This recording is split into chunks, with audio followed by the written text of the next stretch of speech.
Hello, my fellow comic book collectors. This is part 5 of this huge unboxing from Stackry, and a lot more great stuff in this video. I'm going to show you some stuff that I'm going to find out what it is. So this one will have all of this. So you can imagine 4 more videos like that. We'll start with this one first. This one I know is some really awesome stuff. That's why I'm kind of excited to open it.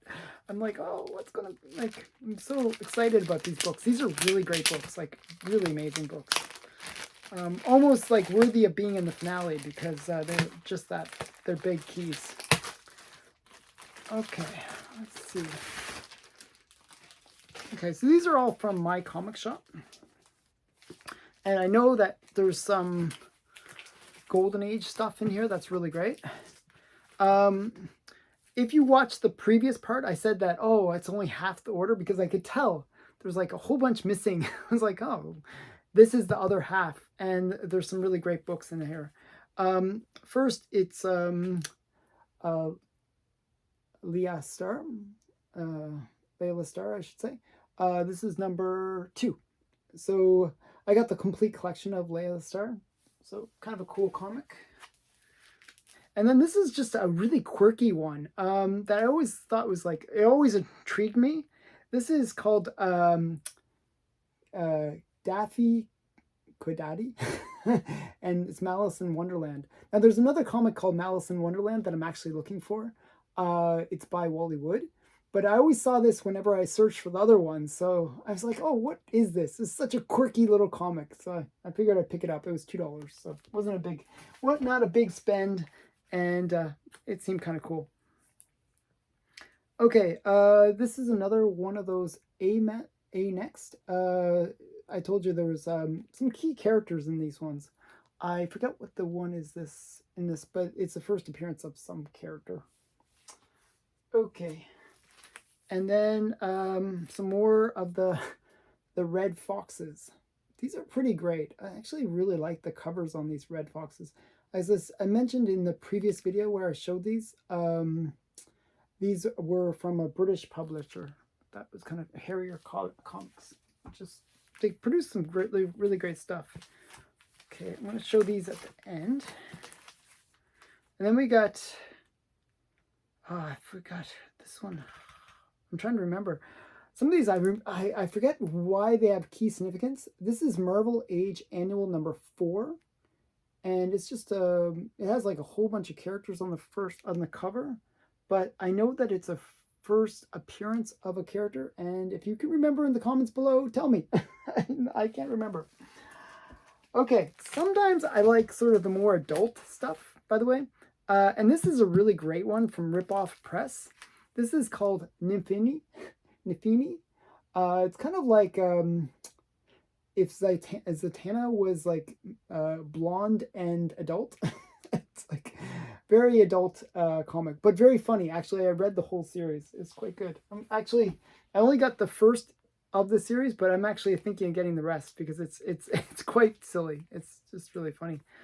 Okay, and then we got some Sheena. I'm trying to get a set of this going as well. This is Sheena number 13. And this is a really great Walt Whitman cover. I really like his, good girl art.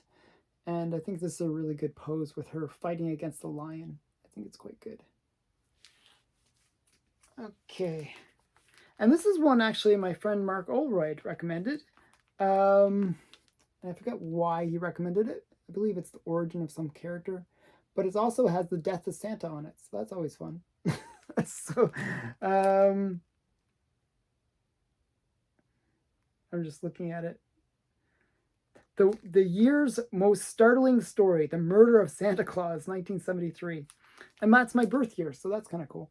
So this is Justice League of America, and it's 116. This is actually a pretty pricey book, believe it or not. So I was, 110. Sorry, 110. I forgot who's the first appearance in it. Mark can tell me in the comments below. Tell me, Mark. So yeah, this is just a cool cover. I'm liking this character. This is Scarlett O'Neil, She's like an invisible character. She actually predated Wonder Woman in terms of characters with superpowers. This is Famous Funnies 121. And there's nothing key about this book. I just like the cover because it has Scarlet on it, Scarlet O'Neil. And speaking of another kind of cool cover, and this is a series that I'm always surprised how affordable it is. And this is Super Magician Comics number 7. I just think these covers are quite interesting. Sort of a painted, almost reminds me of the old posters from like the carnivals or something like that. It has that kind of carnival poster look to it. I kind of like that. And I got another one from Super Magician. This is Super Magician number 2. I actually have Super Magician number 1 as well in my collection. So I'm just gradually building a collection of these Super Magician ones. I think they're kind of interesting. It's just affordable. So it's so affordable. For a Golden Age book, it's kind of great. This is from 1946. And I think it is just underrated series. So it's kind of cool. Then we got Fight Comics 77, another Maurice Whitman. I was trying to pick up all the Maurice Whitman covers. So these Fight Comics are pretty great. There's some really amazing covers for Fight Comics. And this is just one of them. And you'll see more of those Fight Comics later in the unboxing. Then we got some more Lana Stars. Layla Stars, I should say. This is number 5. I think it was like 1 through 5 was the complete series. I'm pretty sure. And this one is a cover by, I thought it was kind of a cool cover. I think it's, Girando. I just thought it was a great cover. The Rogues Gallery kind of cover. I only liked it for that reason. The fact that it has all the Rogues Gallery on it. I just thought it was a really great cover. This is Detective Comics 566. It's quite a nice one. It just has all the major villains for Batman. Kind of like that.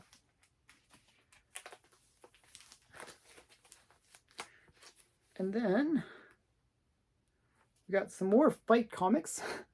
So this is Fight Comics number 86. Now this is the very last issue of the run. I always like to have those kind of bookends where you get the very first issue and the very last issue, and then all the key issues in between. And this is the last issue. It was pretty affordable, actually, considering it is, a fairly rare comic. But yeah, Fight Comics. Fight Comics has some amazing, amazing covers in them. This is not one of the super amazing ones, but it's a reasonable cover. But some of the covers in Fight Comics are just really awesome, and I'll be showing some later in the finale. So you have to stay tuned for the finale, because it's going to be where I show some amazing comics. I love them. I just think these are like some of the books that I've always wanted in my collection, and I finally got them, and that's in the finale. I'm going to be showing that. So the next one is another Sheena, another Maurice Whitman Sheena. This is Sheena number 18. And again, I like my Jungle Girls. Just so much legs and so much sexiness going on. I just really like this one. Sheena number 18. I almost have like a complete collection of Sheena. I'm missing like a few issues, but getting there. And you might have seen this one. I got dupes of this one now. This is Avengers A-Next 10. And I think this is the one that had the key appearance. I just don't know what the key appearance is, and I still haven't looked it up. I really need to look it up, but I didn't. So, and then just like in the previous video, I kind of at the very end of the video I did, I showed a bunch of LB Cole covers, and as I said, he did this weird run on Classics Illustrated Junior. And I just think some of the covers are kind of cool. I just picked them all up. They were all in that like $5 to $10 range, so they're very affordable. This is Classics Classics Illustrated Junior number 562. And we have 565. And these are all like kind of like these children's, children's fairy tales. And these are all L.B. Cole covers. The Bearskin's Shoulder. Yeah, kind of cool. This is 567. And his run was, I think it was about 15 books that he did in total. And this is number 568. So, I don't know. I was trying to pick them all up. And there are more. Actually, that isn't the whole collection. Ah, there's more books. More from my comic shop. So, you're going to see more of those in here.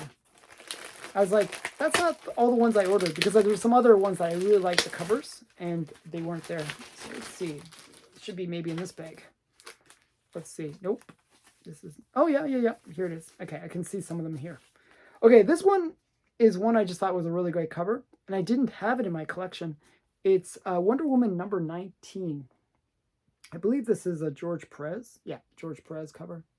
That's a really great one. I like my bondage covers and my sexy women covers. So this is just a really great one. The funny thing about Wonder Woman, and this is something I always think about, is, she always carries her lasso of truth, which is sort of like her own bondage gear, basically. But if you look at the early Golden Age books, I think, the guy that created Wonder Woman was into that, he was into bondage and he was into kink and he was into a lot of weird things. And, but the funny thing was, I think at the time, bondage in the Golden Age, even though we think all these bondage covers, it was not considered something that you could really show to kids. And Wonder Woman was geared towards kids. And so if you look at the Golden Age covers, there's very few. I can't think of any actually that have bondage covers for Wonder Woman. There are, but they're later on. They're after the original creator had passed. None during his writing of the book, which was up to issue 24. So it's kind of interesting that after he passed, all of a sudden they put a whole bunch of bondage covers. It's so weird. So as if he was the one holding them back, but it wasn't the case. He was actually more into the bondage covers. So yeah, it's kind of interesting. So I just think it was funny that a lot of bondage covers came after the original guy was no longer involved, even though he was the one that kind of was into the bondage stuff, which is kind of strange to me. Okay, I mentioned this one before in a previous segment of this series. This is Spoof Comics, and they did all these kind of sexy kind of parodies. And this is, instead of Cable, it's Mabel. So it's just kind of these weird sexy spoofs, and she's got like a squeezy bottle. It's like just silliness. I don't know. It's like kind of weird. So she's like a maid plus like, battle, person. And then we got another one of these spoof comics. This is Spoof Comics number 12. And this is, what is it? Deathlocks instead of Deathstroke. It's like Deathlocks. So I thought those spoof comics were kind of interesting. And then we got a couple more Red Foxes. This is Red Fox number 19. And Red Fox number 12. And as I said, I was picking up the whole collection of Red Fox. So I think I have the complete collection of Red Fox. And then we got more L.B. Cole. So this is the other L.B. Cole ones. I really like this one. I have a real affinity to Asian culture. So this is Classic Illustrated Junior, number 559. This is like the Japanese lantern. I think it's really, I like the kimonos and I like that kind of whole style. I think it's quite cool. And then we got another one, 561. It's like kind of a cool. And these are all L.B. Cole covers. And the last one is the Wishing Well, number 563. So I got a bunch from the thing. I really think that they're undervalued considering they are L.B. Cole covers, but they're not his classic style. So I think that's probably why they just under the radar. Like, they just not ones that people would say, oh, that's L.B. Cole. Like, these are really not obvious. Like, you would never recognize them as L.B. Cole, but he actually did do those covers. And we got some more.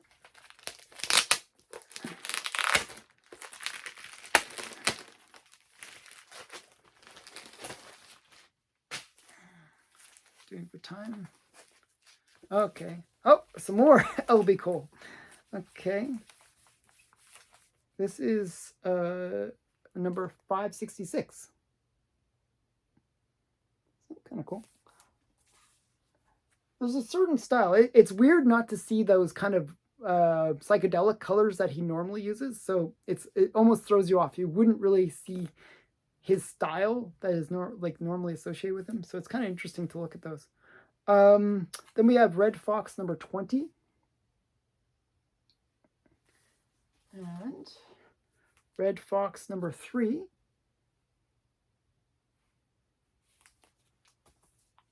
Red Fox number 13.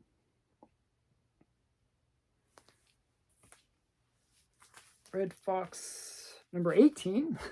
So now I think I've almost showed all the covers from Red Fox. Okay. And then this is another one of the A-Next ones. Another key issue. I think this is the first appearance of, what's her name?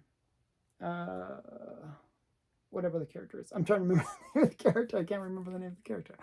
A-Next. So there's a bunch of key appearances in these A-Next ones. So I just ended up picking them all up. I just thought it was kind of...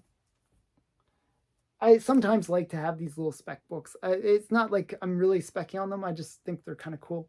Another thing that I think is kind of cool to go for is I really like finding the first artist appearances, like when, the first time like a cool artist gets published. And that's what this book is. This is Eagle number 6.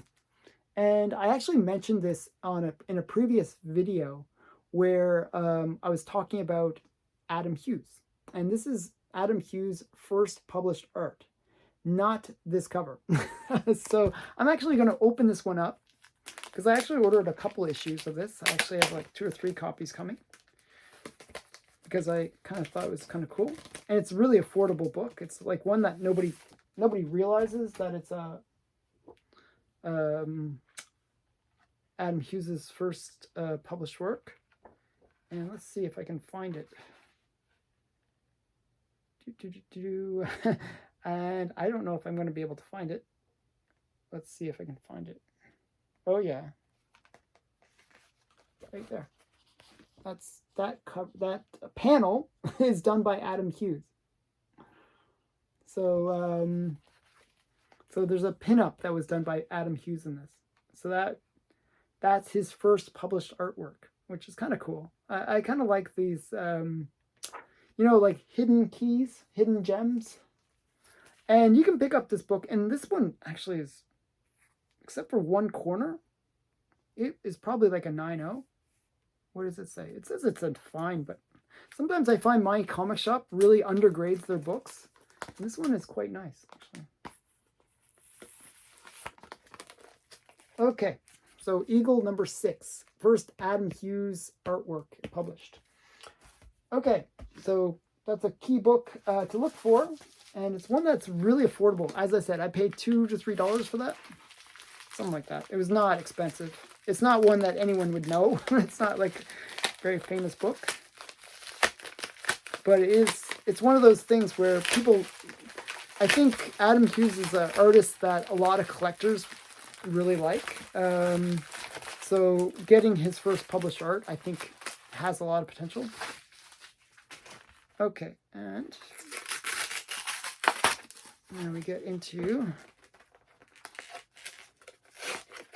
this one's really awkward to open. One sec here. It's like going through all these layers of paper. Sec here. Okay. Oh, Oh, this is really awesome. I always wanted this book. I always wanted it. Finally got it. This is Marvel Illustrated Swimsuit Edition. And it just basically features a whole bunch of sexy Marvel characters. But there's one illustration in here that I just really love. Maybe I'll actually show it because, hey, why not? Why not? Because I always liked this one. I always wanted this one. I just think it's my favorite rendition of a character called Medusa. And I just really, it's one that I think is really great. I always wanted, I think it's a George Perez illustration as well. Okay, let me see. So you can see, like, see some of the artwork inside. It's just really, really, really vibrant. But let me see if I can find the one I really like. One sec here. Some really great. I'm just flipping through it, and it's really, really great. You have no idea what I'm talking about, but it's really great. So let me, I can't really show it. Let me see. But I'll try to find the one that I really like first.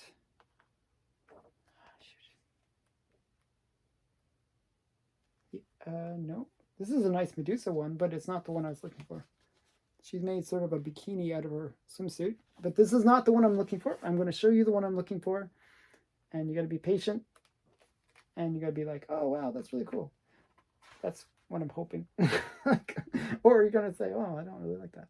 But it's in here somewhere. Let me see if I can find it. Oh, hopefully this is the right book.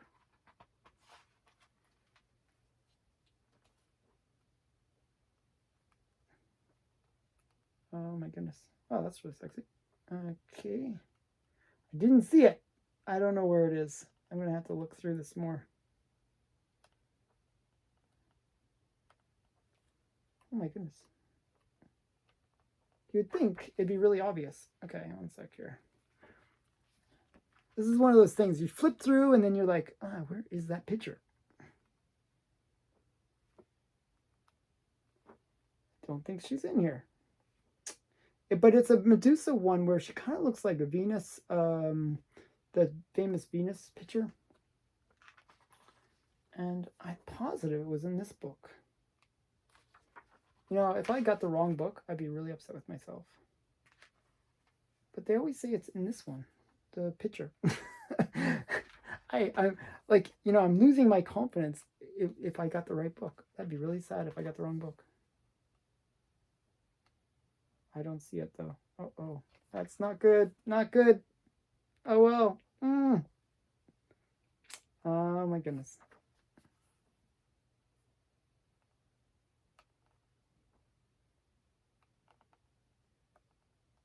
I don't see it at all. I'm going to have to search some more. I'm trying to find this one piece, art piece. And it's just, I think it's a really great art piece. It's where Medusa, it's one of my favorite Medusa drawings. And it's not, but it's definitely not this book. At least I can't find it. Now I'm going to have to search some more. But this is a great Medusa. But it's not the right one. Okay, I'm going to have to look some more. That's sad. I'm positive that was the right book. I just can't find the drawing. Now I'm very frustrated. Okay, now we got a couple more things, and I'll wrap up this video. So I'm going to show you a slab. I was actually saving most of the slabs for the finale, but I will show one slab. And what is this? Oh, this is a big one. So I mentioned how Fight Comics has some really amazing covers. And this is one of those classic covers. Even the guy, whoever sold it to me, put even on it, classic cover. It says classic cover. This is one of the most brutal covers in the Golden Age. Like often in the Golden Age, they would show, like they would hint at decapitation. Like crime suspense stories, they hint at decapitation. But this one is one of the books that really shows it. So this guy is like, he chops the head off of this this Japanese guy.